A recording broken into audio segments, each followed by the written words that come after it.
Hello guys, कैसे हैं आप सब। आई होप आप सब अच्छे होंगे। तो आज हमने ऑपरेटिंग सिस्टम हमारा कंप्लीट हो गया गाइस। ठीक है, ओएस हमारा कंप्लीट हो चुका है।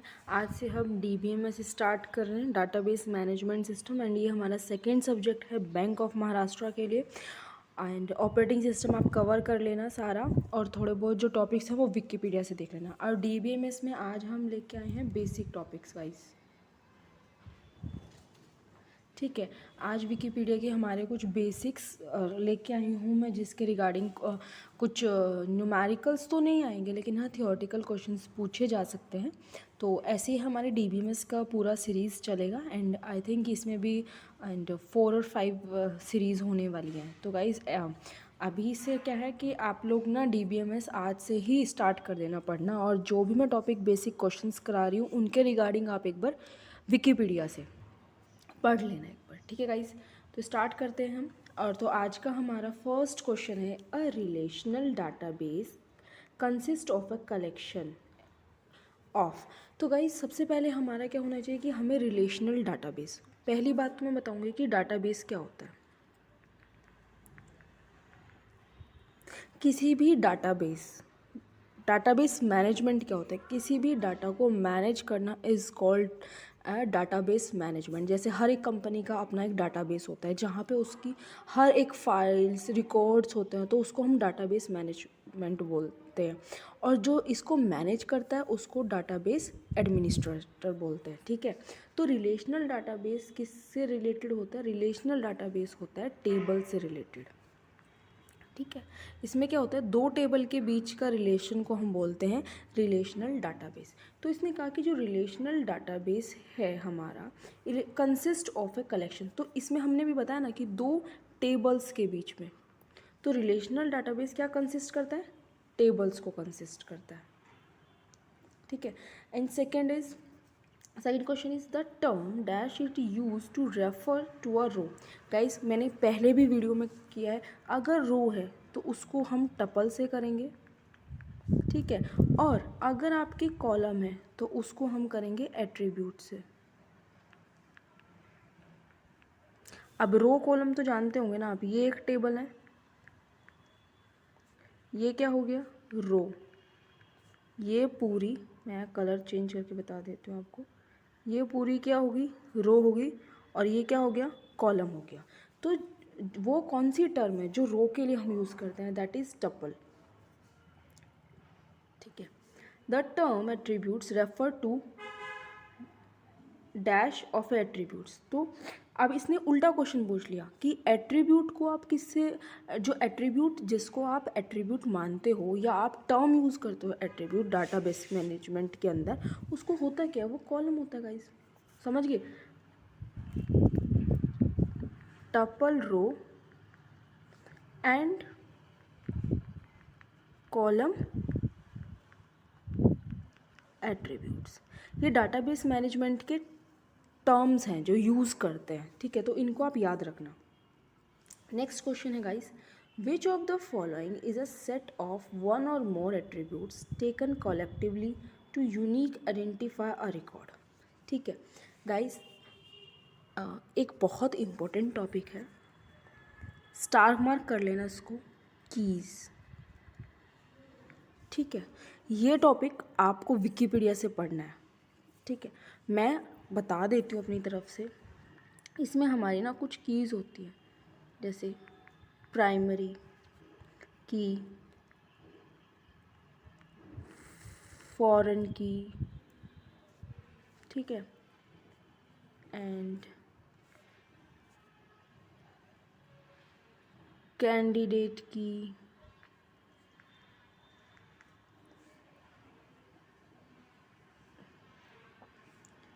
और आपकी हो गई सुपर की।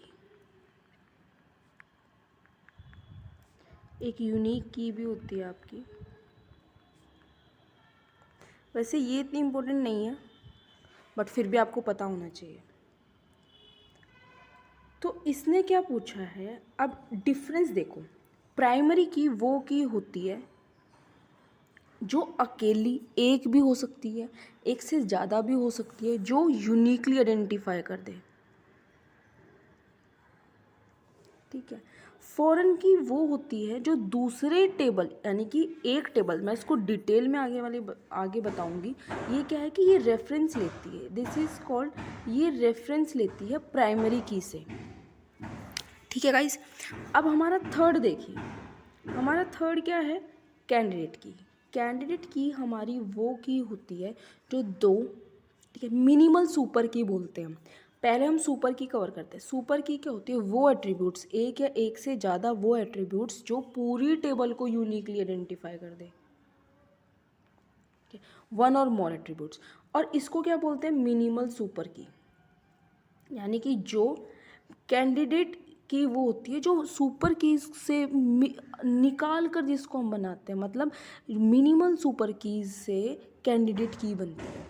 तो ये हमारी कुछ कीज़ हैं, इनकी कुछ और भी टर्म्स हैं, तो आप एक बार इसको विकिपीडिया से देख लेना। ठीक है गाइस, तो अब हम स्टार्ट करते हैं। Which of the following is a set of one or more attributes taken collectively to uniquely identified a record, तो दैट इज सुपर की, यानी कि वो कीज़ जो एक या एक से ज़्यादा एट्रीब्यूट्स को लेकर उस टेबल को यूनिकली आइडेंटिफाइड करती है, उसको हम सुपर कीज़ बोल सकते हैं। सुपर कीज़ ज़्यादा होती हैं, फिर उससे कम होती है कैंडिडेट की, फिर उससे कम होती है प्राइमरी की। और प्राइमरी की, हर एक टेबल में प्राइमरी की होना बहुत ज़रूरी है, और जिस टेबल के अंदर प्राइमरी की नहीं होती है उसको हम वीक बोलते हैं, वीक एंटिटी। ठीक है। So next question is which one of the following attributes can be taken as primary key. तो गाइस प्राइमरी की ना, हमारी प्राइमरी की वो होती है जो हम कभी ब्लैंक नहीं रह सकती, नॉट नल, कभी खाली नहीं होगी, ठीक है, ब्लैंक नहीं होगी, यूनिक होगी। तो ये कुछ टर्म्स हैं गाइस हमारी, जिसके अंदर क्या कर सकते हैं कि प्राइमरी की के टर्म्स है। जैसे कि हमें क्या करते हैं, स्कूल्स में होते हैं तो स्कूल में हमारा रोल नंबर होता है, कॉलेज में चले गए वहाँ भी। अब क्या है, दो बंदे सेम हो सकते हैं बट रोल नंबर तो सेम नहीं हो सकता, रोल नंबर तो डिफरेंट होता है ना उन लोगों का। तो रोल नंबर कभी ये नहीं होगा कि किसी का रोल नंबर 10 है और तो किसी का 12 हो गया, 11 रोल नंबर का पता ही नहीं है, ऐसा नहीं है। तो प्राइमरी की कभी नॉट नल नहीं होगी, प्राइमरी की यूनिक होगी। जैसे आप किसी कंपनी में एज ए वर्कर है, तो एम्प्लॉय है आप किसी कंपनी, वहाँ पे एक आपकी आईडी होगी, ठीक है, तो आप उस आईडी से जाने जा सकते हैं। जैसे कि एक कंपनी में एक से ज़्यादा नाम के लोग हो सकते हैं, तो वहाँ पे क्या करते हैं, वो आपको यूनिकली आइडेंटिफाइड कैसे करेंगे गाइस, वो आपको यूनिकली आइडेंटिफाइड किससे करेंगे, आपकी आईडी से। तो इसने क्या पूछा कि इनमें से कौन सी जो है ये मतलब प्राइमरी की बन सकती है। Department is not a primary की, एक डिपार्टमेंट में 10 लोग हो सकते हैं, तो ID will be the answer. Name same हो सकता है, स्ट्रीट सेम हो सकती है। So next question is which one of the following can not be taken as primary key. आप किसको प्राइमरी की नहीं ले सकते हैं, तो ये भी बहुत सिंपल है आंसर। आईडी ले सकते हैं, रजिस्टर नंबर ले सकते हैं, डिपार्टमेंट आईडी ले सकते हैं। डिपार्टमेंट आईडी भी तो आपकी बन सकती है ना, वहाँ पे डिपार्टमेंट था, यहाँ पे डिपार्टमेंट आईडी के थ्रू। तो ये क्या है, स्ट्रीट, इसको नहीं ले सकते। दो बंदों की एक स्ट्रीट भी हो सकती है, दो बंदों की, तीन बंदों की भी एक स्ट्रीट हो सकती है। तो ये ना कुछ टर्म्स है गाइस, तो आपको मतलब डीबीएमएस हम लोगों का एक सब्जेक्ट होता है प्रॉपर, वहाँ पे कीज़ वगैरह का नॉर्मल है, तो कीज़ तो आपको इतना तो कीज़ आपको पता ही होगी। सो next question is an attribute in a relation is a foreign की इफ़ डैश की फ्रॉम अ रिलेशन। गाइज यहाँ पे फॉरेन की का रिलेशन मैं आपको पूरा समझा रही हूँ। देखिए ये दो हैं, ये दो टेबल हैं, ये कोई स्कूल की टेबल है और ये क्या है, लाइब्रेरी की टेबल मान लीजिए आप। यहाँ पे रोल नंबर है और रोल नंबर प्राइमरी की है, मुझे यहाँ पे भी रोल नंबर चाहिए, तो मैंने यहाँ से उठा के यहाँ पे रेफरेंस ले लिया। यहाँ पे तो ये प्राइमरी की है, लेकिन यहाँ पे ये क्या बन गई, फॉरेन की बन गई। यहाँ पे क्या बन गई, फॉरेन की बन गई। तो फॉरेन की क्या करते हैं, ये रेफरेंस लेती है दूसरी टेबल से, ये रेफरेंस लेती है, इसको हम रेफरेंसिंग टेबल बोलते हैं, इसको हम रेफरेंस टेबल बोलते हैं। ठीक है, तो इसमें आपका क्या होगा कि N attribute in a relation is a foreign की इफ दैट डैश की from one relation is use in attribute in that. तो हम क्या लेते हैं, कहाँ से रिलेशन ले रहे हैं हम, कहाँ से रेफरेंस ले रहे हैं, सॉरी हम कहाँ से ले रहे हैं, प्राइमरी की से। तो इस टेबल को मैं बोलूँगी referenced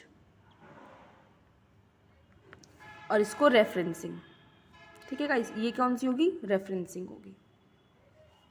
next question is using which language can a user request information from A database. अब क्या है, डाटाबेस तो हमने क्या है, डाटाबेस बना दिया, ठीक है, एक डाटाबेस पूरा बना दिया, उसको मैनेज भी कर दिया, एडमिनिस्ट्रेटर भी वहाँ पे हमने बैठा दिया। अब क्या है गाइस कि हम वहाँ से हम उस इंफॉर्मेशन को गेट कैसे कर सकते हैं, क्वेरी की फॉर्म में गेट कर सकते हैं। तो इस क्वेरी के लिए भी हमें क्या है, कुछ टर्म्स पढ़नी पड़ती हैं। जैसे कुछ क्वेरीज़ हो गई हमारी, बहुत सी क्वेरीज़ होती हैं, जैसे कि सेलेक्ट हो गया, सेलेक्ट क्वेरी, क्रिएट क्वेरी, ठीक है, आपकी सेलेक्ट क्वेरी होगी, क्रिएट होगी, डिलीट होगी। तो ये आपकी कुछ क्वेरीज़ होती हैं, मतलब इन्हीं के बेसिस पे आप डाटाबेस क्रिएट कर सकते हैं, डाटाबेस से इंफॉर्मेशन रिट्रीव कर सकते हैं, डाटाबेस को मॉडिफाई कर सकते हैं। तो ये चीज़ है, तो उसके लिए आप क्वेरीज़ यूज़ करोगे। और वैसे भी एलिमिनेशन मेथड से तो ये तीनों ही कट हो रहे हैं। ठीक है guys, so next question is the dash operation allows the combining of two relation by merging pair of tuples from one each relation into a single tuple. Guys, हमारे कुछ ऑपरेशंस हैं, मैं आपको बता देती हूँ। Selection, projection, intersect, union, join. तो ये हमारे क्या हो गए, ये हमारे कुछ ऑपरेशंस है गाइस। इन्हीं के थ्रू, पहले क्या था कि पहले हम लोग इन्हीं के थ्रू ही क्या करते थे, मतलब डाटाबेस से इंफॉर्मेशन रिट्रीव करते थे। बट अभी हम क्या यूज़ करते हैं, क्वेरीज यूज़ करते हैं, ठीक है, एसक्यूएल क्वेरीज हम लोग यूज़ करते हैं। लेकिन इसमें क्या, ये हमारा रिलेशन है, जैसे कि इसको मैं इससे डिनोट करती हूँ, इसको मैं पाई, ये तो आप लोग जानते ही हैं, ठीक है। जॉइन के अलग अलग हैं, जॉइन का इनर जॉइन हो गया, left outer join, right outer join, और equi join, natural join. Joins के बहुत, ये भी एक बहुत इम्पोर्टेंट टॉपिक है। नेचुरल जॉइन क्या हो गया, ठीक है, लेफ्ट आउटर जॉइन का ये सिंबल होता है, राइट आउटर जॉइन का ये होता है। तो ये हम लोगों के क्या है, जॉइंट्स, ये हमारे ऑपरेशन है जो हम पहले यूज़ करते थे, ठीक है। तो अभी इसमें क्या पूछा, इसने पूछा कि द ऑपरेशन अलाउज दो रिलेशन, यानी कि दो रिलेशन इन द सेंस, जहाँ पे आपको रिलेशन दिख रहा है, रिलेशन लिख रहा है या स्कीमा लिख रहा है, इट मीन्स दैट वो टेबल्स की बात कर रहे हैं। किसकी बात कर रहे हैं, टेबल्स की बात कर रहे हैं। तो रिलेशन, दो टेबल्स को मर्ज करने का काम किसका है गाइस, जॉइन। देखो, सेलेक्ट तो नहीं कर सकता, सेलेक्ट तो मैं आपको आगे डिटेल में बताऊंगी। सेलेक्ट को क्या करते हैं हम, रो के में ही बता देती हूँ, कलर चेंज करके। ये रो के ऊपर काम करता है, ये कॉलम, ठीक है। इंटरसेक्ट, दो टेबल्स के बीच में इंटरसेक्ट जो कॉमन है उसके लिए। तो यहाँ पे क्या आंसर विल बी जॉइन।